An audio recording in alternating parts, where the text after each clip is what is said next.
saya akan menjelaskan tentang peran kurikulum dalam kegiatan belajar dan mengajar. Kali ini saya akan membahas beberapa rumusan masalah. Yang pertama, peran kurikulum dalam kegiatan belajar dan pembelajaran. Yang kedua, pengertian belajar, mengajar, dan pembelajaran. Yang ketiga, pengalaman empirik sebagai sumber belajar. Yang keempat, filsafat sebagai sumber belajar. Dan yang kelima adalah pembelajaran menggali konsep siswa. Nah, penjelasan pertama adalah peran kurikulum dalam kegiatan belajar dan pembelajaran. Nah, kurikulum merupakan jantung dari kegiatan belajar dan mengajar. Ia berperan sebagai peta jalan yang mengarahkan proses pembelajaran menuju tujuan yang telah ditetapkan. Peran kurikulum dapat dipahami dari beberapa aspek. Yang pertama adalah penentu tujuan pembelajaran. Nah, kurikulum menetapkan tujuan pembelajaran yang ingin dicapai oleh siswa. Tujuan ini menentukan kompetensi, pengetahuan, dan keterampilan yang harus dimiliki siswa setelah menyelesaikan proses belajar mengajar. Yang kedua, pemilihan materi pelajaran. Nah, kurikulum memiliki materi pelajaran yang relevan dengan tujuan pembelajaran dan kebutuhan siswa. Materi ini disusun secara sistematis dan logis untuk memudahkan pemahaman siswa. Yang ketiga adalah menentukan metode pembelajaran. Kurikulum merekomendasikan metode pembelajaran yang efektif untuk mencapai tujuan pembelajaran. Metode ini dapat berupa ceramah, diskusi, praktikum, proyek, dan sebagainya lainnya. Yang keempat adalah evaluasi pembelajaran. Kurikulum menetapkan metode dan instrumen evaluasi untuk mengukur pencapaian tujuan pembelajaran. Evaluasi ini dilakukan untuk mengetahui sejauh mana siswa telah mencapai tujuan pembelajaran yang ditetapkan. Yang kelima adalah memandu guru dalam proses pembelajaran.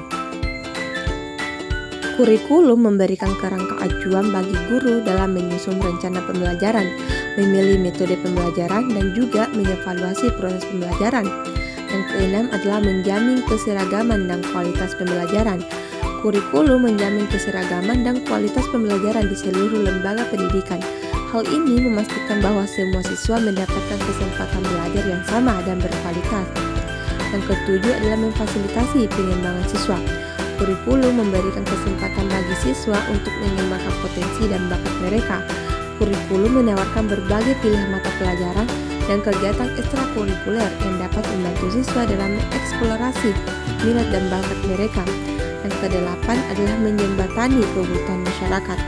Kurikulum bersifat dinamis dan beradaptasi dengan perkembangan kebutuhan masyarakat. Hal ini memastikan bahwa lulusan pendidikan dapat memenuhi kebutuhan dunia kerja dan juga masyarakat. Kemudian, pengertian belajar, mengajar, dan pembelajaran. Belajar diartikan sebagai suatu proses perubahan sikap dan tingkah laku setelah terjadi interaksi dengan sumber belajar. Sumber belajar itu bisa berupa buku, lingkungan, guru, dan juga lain-lain. Kemudian pembelajaran atau proses pembelajaran sering dipahami sama dengan proses belajar mengajar, di mana di dalamnya ada interaksi guru dan siswa dan antara sesama siswa untuk mencapai suatu tujuan, yaitu terjadinya perubahan sikap dan tingkah laku siswa. Kemudian adalah mengajar. Mengajar meliputi segala hal yang guru lakukan di dalam kelas. Kemudian, pengalaman empirik sebagai sumber belajar.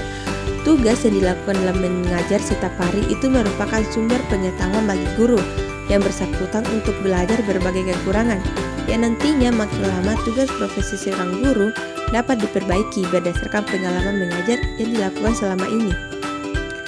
Kemudian, filsafat sebagai sumber belajar. Peranan filsafat dalam pengembangan pembelajaran makin terasa dewasa ini. Hal ini terlihat dengan munculnya teknologi pembelajaran yang merupakan penerapan ilmu-ilmu perilaku dengan ilmu-ilmu fisik serta disiplin ilmu lainnya dalam mengembangkan berbagai sumber belajar guna mendapatkan pemecahan masalah pembelajaran. Nah, kemudian pembelajaran menggali konsep siswa. Beberapa model-model pembelajaran yang dapat menggali konsep belajar siswa peserta didik. Yang pertama adalah model pembelajaran konseptual. Penerapan model pembelajaran konseptual mengacu pada teori kognitif yang mengklasifikasikan perkembangan kognitif tingkat rendah terhadap sekolah dasar pada tahap pengembangan personal konkret.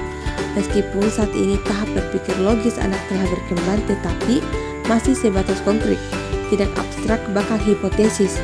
Yang kedua adalah model pembelajaran Number Hits Together. Number Hits Together atau merupakan NHT adalah salah satu tipe dalam model pembelajaran kooperatif.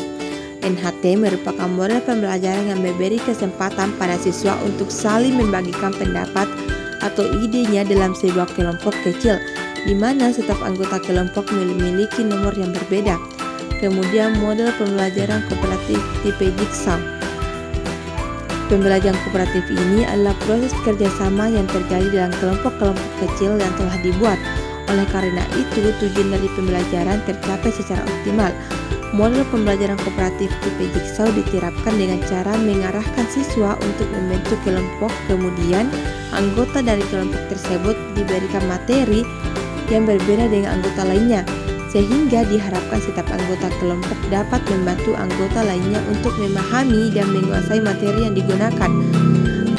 Nah, yang keempat, model pembelajaran Problem Based Learning atau PBL.